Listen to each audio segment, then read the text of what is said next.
할렐루야. 오늘은 사순절 두 번째 주일입니다. 사순절은 40일 동안 주님의 고난과 사랑을 기억하면서 묵상하고 감사하는 그런 절기라고 할 수 있습니다. 사순절의 마지막 날은 이제 부활절 전날입니다. 예수님께서 십자가에 돌아가신 그 골고다, 바로 그 금요일과 3일 뒤에 있을 부활절 있습니다. 바로 그 사이에 토요일이 있고요. 우리가 그날까지 사순절 절기를 지납니다. 우리가 사도신경으로 우리 신앙을 함께 고백을 했습니다. 근데 이 사도신경은 사실 사도들이 하나 신앙 고백하는 내용들을 모아서 이제 사도신경이 되었다고 하는데요. 사실 이제 라틴어로 이제 가톨릭교에서 만들었을 것입니다. 근데 이제 원어도 있는데 그래서 이제 그 영어나 독일어에는 바로 이 사도신경이 나오는데 우리나라 사도신경에서는 빼놓은 그런 구절이 있습니다. 영어로 말한다면 여러분 그거 나오죠. He descended into hell이라고 해서 주님께서 지옥으로 내려가셨다 하는 그런 문구입니다. 우리 예수님께서 십자가에 돌아가시고 사흘 만에 부활하셨다. 부활 그 사이에 있는 그 토요일에 대한 이야기가 바로 He descended into hell. 예수님께서 지옥으로 내려가시다는 것입니다. 카톨릭 교회는 저승으로 가시오라고 번역하고 있습니다. 좀 이상하게 번역했어요. 저승으로 또 예수님께서 저승을 가셨다는 거고요. 성공회에서는 영국 성공회에서는 죽음의 세계에 내려가시오라고 번역을 하였습니다. 근데 우리 개신교회는 굉장히 용감합니다. 원어에도 있는데 마음에 안 든다고 해서 빼버렸습니다. 그래서 우리가 고백하는 신앙 고백에는 예수님께서 지옥으로 내려가셨다고 하는 그 본문이 빠져 있습니다. 마음에 안 든다고 막 뺄 수 있는 거 아니죠. 근데 여기 베드로전서 3장 19절에 보면 우리 주님께서 또한 영으로 가서 옥에 있는 영들에게 선포하시라는 말씀이 있습니다. 그래서 가톨릭에서는 이 베드로전서 3장 9절의 말씀을 가지고 연옥 혹은 지옥설을 이제 근거로 하고 있습니다. 우리 주님께서 바로 그 영으로 지옥에 있는 영들에게 선포하십니다. 부활하신 우리 주님께서 이제 부활 이전에 부활하신 바로 그 전에 십자가에서 돌아가셔서 그 영으로 이제 그들에게 가셨다고 하는 말씀이 있습니다.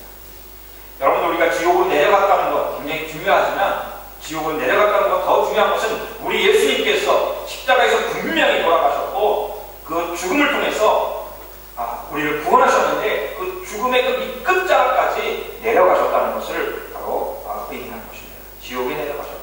고난의 끝자락, 지옥보다도 고통스러운 데가 어디 있겠습니까? 근데 우리 주님께서 거기까지 가셔서 우리를 사랑하셨다는 것입니다. 우리가 가지 않아야 갈 필요가 없는 곳이 바로 지옥이에요. 그런데 우리는 바로 그 하나님의 놀라운 사랑으로부터 떠나서 우리는 다 지옥으로 갈 수밖에 없는 존재들이 되었습니다. 이것은 뭐 어떤 신화적인 얘기가 아닙니다. 어떤 전설이 아닙니다. 어떤 누굴 겁을 주려고 하는 것이 아닙니다. 하나의 우리들의 삶과 우리들의 영적인 사건에 있어서 팩트를, 사실을 말하고 있는 것입니다. 그러므로 우리가 이 사순절에 정말 그 마지막 시간이 그날 지옥으로 갈 수 없었던 우리들을 사랑해 주신 그 주님, 우리 대신 그 지옥까지 가신 우리 주님을 기억하면서 주님의 십자가와 그 은혜, 그 놀라운 사랑을 깊이 우리가 성찰하는 시간이 되어야 하겠습니다. 그래야만 바로 그 예수님께서 지옥에 내려가셨다가 다시 부활하신 그날 그 부활절의 진정한 기쁨과 은혜를 우리가 새롭게 경험할 수가 있는 것입니다. 우리가 이 사순절에 깊이 묵상해야 할 성찰의 주제는 십자가입니다. 그런데 이 십자가를 우리가 어떻게 묵상할 수 있겠습니까? 그 성찰의 방법은 바로 메토드는 믿음인 것입니다. 믿음, 라우인 것입니다. 히브리서 11장 1절에는 믿음이 무엇인가에 대해서 정의를 내리고 있습니다. 믿음은 바라는 것들의 확신이요 보이지 않는 것들의 증거입니다. 믿음은 바라는 것들의 확신이요 보이지 않는 것들의 증거입니다. 히브리서 기자가 말하고자 하는 믿음은 성도들이 바라는 영원한 소망에 대한 확신과 신뢰라는 것입니다. 확신합니다. 그리고 보이지 않는 영원한 영적 세계에 대한 확실한 증거, 확증이라는 것입니다. 여러분들 바라는 것이지 않습니까? 그것에 대한 어떻게 확신을 가지고 계십니까? 바라는 건 아직 손에 쥔 건 아닙니다. 그러나 그것을 받았다고 확신하는 것, 그것이 믿음입니다. 보이지 않는 그러한 신령한 세계, 하나님, 이 보이지 않는 것에 대한 증거가 무엇입니까? 믿음이라는 것입니다.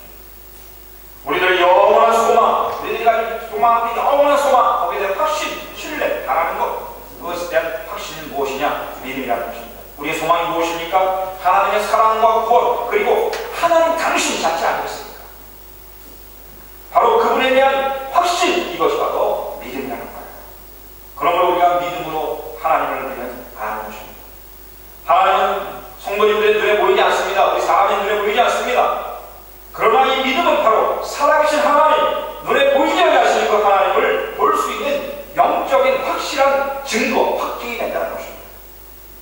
그러므로 하나님께서 성령님을 통해서 우리에게 주신 이 믿음은 세상 사람들이 알 수 없는 그런 신비한 지혜요, 신령한 영적 지식이 되는 것입니다. 우리들이 가지고 있는 믿음은 어떤 목소리 큰 그런 믿음에 하는 그런 것이 아닙니다. 또 우리가 가지고 있는 인간적인 그런 확신이 아닌 것입니다. 하나님께서 주시는 영원한 신비로서의 지혜요, 지식이요, 은혜인 것입니다. 여러분들 고린도전서 12장에 보면 9가지 은사가 나오죠. 지식의 말씀의 은사, 지혜의 말씀의 은사, 또 분별의 은사, 또 방언의 은사, 또 신유의 은사, 다양한 은사들이 나옵니다. 귀신 내쫓는 은사, 신유의 은사도 나오는데요. 능력의 은사도 나오고. 그런데 거기에 믿음에 대한 믿음, 성령을 통해서 믿음을 은사로 주신다는 말씀이 있습니다. 고린도전서 12장 9절에 바로 성령께서 주시는 놀라운 그 하나님의 은사가 뭐냐? 믿음이 있다는 거예요. 믿음. 바라는 것들의 실상이요, 보지 못하는 것들의 증거가 되는 그 믿음을 하나님께서 선물로 주신다는 것입니다. 여러분들 우리가 성령의 은사를 사모해야 됩니다. 방언을 사모해야 됩니다. 또 치유하는 은사를 사모해야 됩니다. 능력형을 사모해야 됩니다. 영적인 분별력을 받는 은사를 사모해야 됩니다. 근데 이게 왜 사모합니까? 왜 받기로 원합니까? 하나님의 은사를. 바로 은사를 갖는 목적이 분명해야 되는데 그것은 바로 하나님의 나라, 하나님의 말씀을 가고 세우고 하나님의 교회를 온전히 세우기 위해서 이 은사를 사모해야 하는 것입니다. 또 그런 사람들에게 하나님께서 이 은사를 주십니다. 그래 이 은사를 갖고 난 다음에 사람들이 교만하여져서 그 은사를 자기를 위해서 사용하게 되고 이 은사를 가지고 사람들을 판단하게 되고 이 은사를 가지고 잘못 사용함으로 인해서 시몬과 같이 어려움을 겪는 사람들이 있는 것입니다. 바로 이 은사 중에 믿음의 은사가 있어요. 여러분들 믿음이 연약합니다. 하나님 내가 정말 너무나 연약합니다. 믿음이 너무나 적습니다 하는 분들은 하나님께 믿음을 선물로 구하시길 주십니다. 갈라디아서 5장에 보면 성령의 9가지 열매가 또 나옵니다. 이 열매는 무엇입니까? 사랑, 희락, 화평, 충성, 온유, 자비, 인내, 자비. 제가 헷갈리게 그랬네요. 사랑, 희락, 화평, 인내, 자비, 양성, 충성, 온유, 절제죠. 네, 이 가운데 믿음이라는 그 열매가 있습니까? 제가 9가지를 지금 말씀을 드렸는데 갈라디아서 5장 22절에 보면은 이 성령의 9가지 열매가 나오는데 믿음이란 말은 없어요. 그런데 여러분들 충성이라는 단어가 바로 원어에는 피스티스라고 되어 있습니다. 피스티스. 근데 이 피스티스라는 이 그리스어는 이 그리어서는 정확하게는 믿음이라고 글라우베라고 번역하는 것이 옳습니다. 충성. 물론 이제 페이스풀 하다는 신실하다, 충성스럽다 하고 번역했는데 원어에는 피스티스라고 분명히 적혀져 있습니다. 그렇다면 믿음, 성령의 열매 가운데도 이 믿음이 들어있는 거예요. 세번역 성경은 신실로 번역을 했습니다. 좀 약하죠, 신실. 피스티스입니다. 사랑하는 성도 여러분, 바로 이렇게 믿음은 보다도 확실한 바라는 것들과 소망에 대한 확신, 또 바라는 미래에 대한 보지 못하는 것들에 대한 확증으로서 이 믿음을 하나님께서 우리에게 선물로 주실 것입니다. 성령을 통해서 선물로 주시고, 또 은사로 주시고, 또 열매로 맺게 하고 삶 가운데서 이 믿음의 열매가 있게 해주실 것입니다. 히브리서 11장은 바로 이 믿음의 증인들에 대한 얘기입니다. 믿음의 확신이요, 증거라고 한다면 바로 그런 삶을 살았던 증인들을 이제 히브리서 11장에 노아로부터 쭉 나옵니다. 노아, 에녹, 아브라함 모든 사람들 다 믿음의 사람들이었습니다.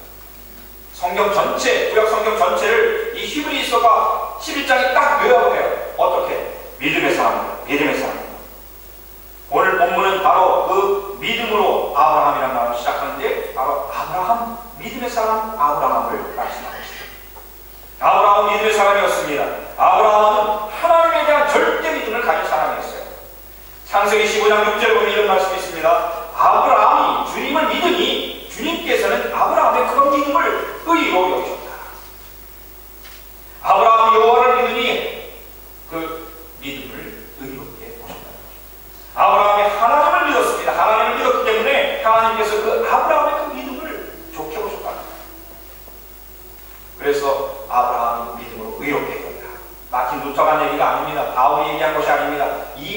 창세기에서 아브라함을 통해서 하나님께서 믿음으로 의롭게 되는 그 본을 그 증인으로 이 아브라함을 삼고 있는 거예요. 히브리서 기자는 오히려 창세기 12장 1절에 나오는 말씀에 주목했고 뿐만 아니라 그 말씀을 오늘 11장 8절에서 이제 비교하면서 해석하고 있습니다. 히브리서 11장 8절을 읽습니다. 주님께서 아브라함에게 말씀하셨다. 너는 이건 11장 1절이고요. 부르심을 받았을 때 순종하고 장차 자기 몫으로 받을 땅을 향해 나아갔습니다. 그런데 그는 어디로 가는지 알지 못했지만 떠난 것입니다. 창세기 12장 1절에서 주님께서 아브라함에게 말씀하셨다. 너는 내가 살고 있는 땅과 내가 낳은 곳과 너의 아버지의 집을 떠나서 내가 보여주는 땅으로 가거라. 창세기 12장 1절에서 하나님께서 떠나가라 했어요. 그때 이 아브라함, 오늘 이 히브리서 11장 8절 말씀에는 어디로 가는지 알지 못했지만 떠났다고 말씀하고 있습니다. 하나님의 부르심을 받았을 때 하나님의 콜링 앞에서 이 아브라함이 행했던 그 믿음의 첫 번째 행위는 순종이었습니다. 하나님께서 말씀하실 때 아멘 하고 순종한 것입니다. 손을 달지 않았습니다. 하나님 제가 어디로 가야 할까요? 어떻게 가야 할까요? 뭘 준비해야 될까요? 말하지 않았습니다. 순종하고 그는 떠났습니다. 갈 곳을 알지 못했지만 그는 떠났습니다. 왜? 하나님께서 말씀하시기 때문에. 하나님께서 말씀하신 것이 분명하면 순종해야 하는 것입니다. 그래서 우리가 하나님 말씀에 순종하느냐 하나는 먼저 하나님의 음성을 듣느냐 안 듣느냐, 이것이 하나님의 뜻인지 아닌지를 먼저 분별해야 되고 하나님의 분명한 뜻이라고 하면 그 부르심에 순종해야 하는 것입니다. 여러분들 이제 하나의 그림을 보시겠습니다. 이것은 카톨릭의 화가이시고 또 이제 펜스트러이시고 또한 프리스트이신 지거 쾌더의 그림입니다. 이 지거 쾌더라는 친구님은 정말 많은 그림들을 통해서 이제 설계하셨어요. 그러니까 성경에 나와 있는 많은 그림들을 아주 밝은 색채로 이렇게 그림을 그리셔서 우리 어린아이들에게 교육적으로 줬고요. 우리들도 이분의 이 작품을 묵상하면은 성경에 나와 있는 말씀들을 우리가 설교로 들을 수가 있습니다. 이분은 아브라함입니다. 아브라함이 지금 큰 손을 들고 이렇게 있습니다. 그리고 그분은 하늘을 향해서 있고 입은 살짝 벌려져 있습니다. 하늘에는 수많은 별들이 있습니다. 땅에는 수많은 모래들이 있습니다. 여러분, 지금 이 아브라함은 무엇을 하고 있습니까? 아브라함은 누구를 바라보고 있습니까? 하나님 바라보고 있습니다. 하나님, 제가 가진 것 아무것도 없습니다. 하나님, 저는 우리 하나님 말씀에 순종하여 하나님께서 가라고 하시니 떠나겠습니다. 아브라함아, 너의 자손들이 하늘의 별과 같이 많을 것이다. 땅의 모래와 같이 너의 자손들이 많을 것이다. 그러나 아브라함은 아무것도 없었습니다. 지금 아브라함의 나이 75세였습니다. 그러나 이 아브라함은 하나님의 말씀, 하나님의 부르심에 순종하여서 그는 떠나게 되는 것입니다. 여기에서 우리는 신앙의 사이클을 그릴 수가 있습니다. 믿음, 부르심, 순종.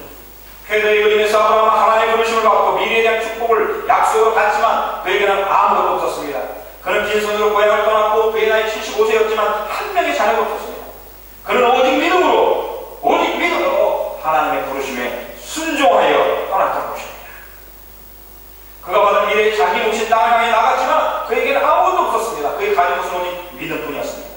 바라는 것들의 확신이요 오지 못하는 것들의 증거인 믿음 그 하나를 가지고 그는 떠나는 것입니다. 그것이 바로 오늘 히브리서 11장 8절 말씀입니다. 믿음으로 아브라함은 부르심을 받았을 때 순종하고 장차 자기 몫으로 받을 땅을 향해 나갔습니다. 그런데 그는 어디로 가는지 알지 못했지만 떠난 것입니다. 여러분들 알지 못하고 떠나는 사람이 있습니까? 떠나는 순간 그는 떠돌이가 되는 겁니다. 떠나는 순간 그는 아무것도 없는 괜찮거리가 되는 것입니다. 거지가 되는 것입니다. 그러나 이 아브라함은 자기를 불러서 가게 하신 분이 누구인가를 어떻게? 믿음으로 나아갔습니다. 하나님께서는 이것을 너무 좋게 보셨어요. 아브라함의 믿음을 너무 좋게 보셨습니다. 그래서 아브라함은 믿음의 조상이 된 것입니다. 어디로 가는지 알지 못했지만 아브라함이 분명히 아무것도 하나 있었습니다. 그에게 지금 말씀하고 있는 그분이 누구인가를 알았다는 것이에요. 그분 하나님이셨습니다. 오늘 우리는 히브리서 11장 6절에 나오는 그 중요한 말씀입니다. 이 말씀을 잘 기억해야 해요. 아마 아브라함이 믿음으로 떠날 수 있었던 것은 바로 이 내용을 알았기 때문에 그럴 것입니다. 믿음이 없이는 하나님을 기쁘시게 해드릴 수 없습니다. 하나님께 나아가는 사람은 하나님이 계시다는 것과 하나님은 자기를 찾는 사람들에게 상을 주시는 분이시라는 것을 믿어야 합니다. 하나님을 기쁘시게 하는 방법, 믿음이었어요. 그리고 그 믿음의 내용들은 하나님이 계시다는 것, 하나님이 계시다는 것, 하나님 살아계시다는 것, 하나님이 나와 함께 하시다는 것을 믿어야 한다는 것이었습니다. 그리고 하나님은 자기를 찾는 자들에게 하나님을 끊임없이 찾고 하나님께 매달리고 하나님 저와 함께 해주십시오, 축복해 주십시오, 하나님 함께 가겠습니다. 하나님을 찾는 자에게 하나님 보여주십시오, 하나님 음성 듣기를 원합니다 하는 사람들, 하나님 찾는 사람들에게 상 주시는 분이시라, 보답해 주시는 그런 분이시라는 것을 믿어야 하는 것입니다. 오늘 이 히브리서 11장 6절의 말씀이 오늘 이 시간을 사랑하는 모든 성도님들에게 다 이루어지기를 간절히 축원을 드립니다. 우리의 믿음은 분명히 됐어요. 우리의 믿음은 분명히 됐습니다. 아브라함은 하나님 어떻게 기쁘시게 되어야 되는지, 또 하나님 어떻게 하나님의 은혜를 받는지, 상 받는지를 알았어요. 믿음이었습니다. 믿음은 하나님에 대한 확실한 알게 지식입니다. 믿음은 하나님께 순종하는 것입니다. 이 알에서 나오는 순종인 것이에요. 그래서 우리가 믿는다고 했을 때에는 하나님께서 주신 지혜와 하나님을 충만한 것입니다. 하나님을 알기 때문에 믿음이 생기는 거예요. 하나님에 대한 절대 순종이 거기서 나오는 것입니다. 그래서 믿음과 부르심과 순종하는 것입니다. 아브라함이 믿음으로 순종하여 고향을 떠나는 순간 그의 현실은 아무것도 없는 떠돌이 없었습니다. 그리고 그가 떠나야 할 곳은 낯선 타국이었습니다. 이제 몸 근처 사는 나그네로 살아야 한다고 말씀하고 있습니다. 몸 근처 살아야 하는 나그네, 몸으로 내가 일해야 되고 몸으로 내가 힘들게 살아야 하는 그 나그네의 길을 가야 하는 것이었습니다. 그러나 아브라함에게 굳게 남아있는 것 하나 있었는데 그것은 믿음으로였습니다. 믿음으로 다시 나옵니다. 믿음. 아브라함은 하나님에 대한 절대 믿음이 있었습니다. 여러분, 우리들도 바로 이러한 떠돌이와 낯선 지역에 와서 뭉쳐 사는 나그네와 같은 존재들입니다. 그러나 여러분, 우리가 아브라함과 같은 것이 있죠. 그건 무엇입니까? 믿음인 것이죠. 여러분들, 우리가 오늘 이렇게 모여서 예배를 드리고 있다는 것 기적입니다. 기적입니다.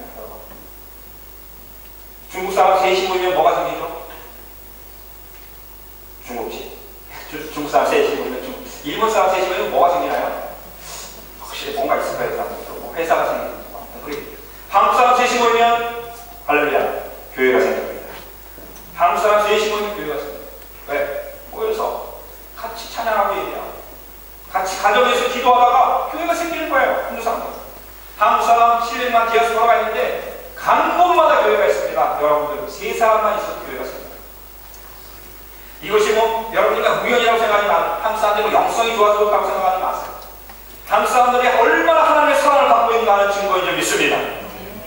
우리는 하나님 저를 사랑해 주십시오, 사랑해 주십시오라고 얘기 많이 하죠. 그러나 하나님 사랑합니다라고 우리가 진정으로 얼마나 많이 고백했습니까?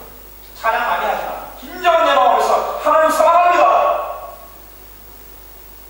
우리 한국 사람 하나님이 얼마나 사랑해 주신가 하는 그 믿음의 증거들, 우리들의 그 믿음에 대한 증표들, 하나님 먼저 우리 사랑하신다는 증표들이 바로 증거들이 바로 우리가 한 분마다 하나님 집이 세워집니다.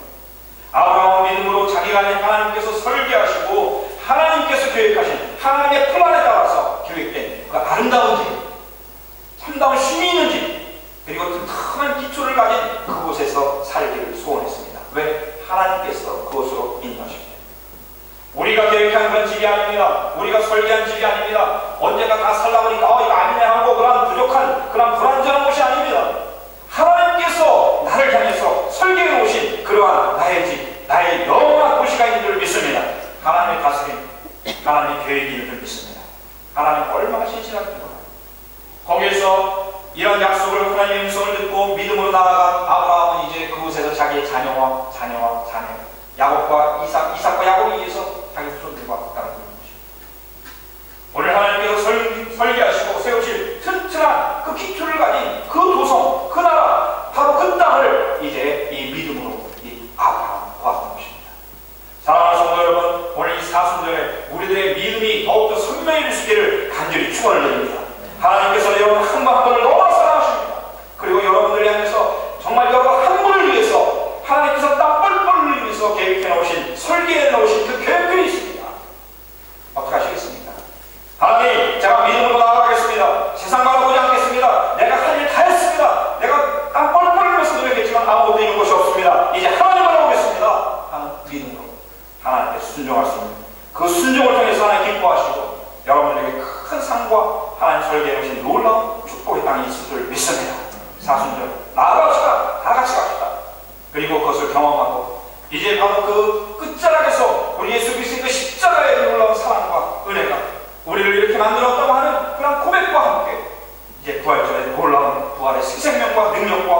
권세가 우리들에게 임할 줄 믿습니다. 믿음으로 아브라함을